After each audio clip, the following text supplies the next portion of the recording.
Why do we forget the phrases we learn in English? നമ്മൾ ഇംഗ്ലീഷിൽ പഠിക്കുന്ന ഫ്രേസുകൾ, vocabularies ഒക്കെ നമ്മൾ പതിയെ മറന്നു പോകുന്ന ഒരു പ്രശ്നം പലപ്പോഴും പലർക്കുള്ള ഒന്നാണ്.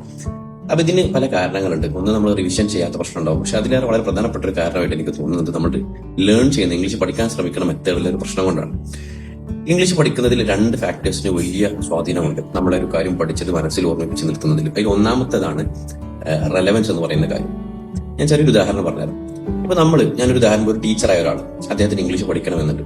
അപ്പൊ ഇംഗ്ലീഷ് പഠിക്കാൻ ആഗ്രഹമുള്ള ഈ ടീച്ചർ ആദ്യം തന്നെ പഠിച്ചു തുടങ്ങുന്ന ഫ്രേസുകളും വൊക്കാബുലറിയും ഒക്കെ മറ്റു ഏതെങ്കിലും കോണ്ടെക്സ്റ്റിലുള്ള കാര്യമാണെങ്കിൽ, അതായത് അദ്ദേഹത്തിന്റെ ടീച്ചിങ് പ്രൊഫഷനുമായി ബന്ധപ്പെടാത്ത കുറെ ഫ്രേസുകളൊക്കെ പഠിച്ചു തുടങ്ങുമ്പോൾ അത് അദ്ദേഹത്തിന്റെ ലൈഫിൽ റെലവന്റ് ആയി ഫീൽ ചെയ്യുന്നില്ല.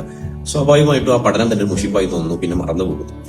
എന്നാൽ ഇതേ ടീച്ചർക്ക് തന്നെ ആ പഠിക്കുന്ന കാര്യം ആദ്യം ഒരു ക്ലാസ് റൂം ഇംഗ്ലീഷ്, ഒരു സ്കൂൾ കോണ്ടെക്സ്റ്റിലുള്ള വൊക്കാബുലറീസും ഫ്രേസുകളൊക്കെ പഠിച്ചു തുടങ്ങുകയാണെങ്കിൽ ആ പഠനം ഭയങ്കര എൻജോയ് ചെയ്യാൻ പറ്റുന്ന ഒരു കാര്യമാകും. അതോടുകൂടെ തന്നെ പഠിച്ചത് മനസ്സിലുറക്കും. കാരണം പഠിച്ചതൊക്കെ സ്കൂളിൽ അപ്ലൈ ചെയ്യാൻ പറ്റുന്ന ഒരു കോണ്ടെക്സ്റ്റ് കൂടി അവിടെയാണ്.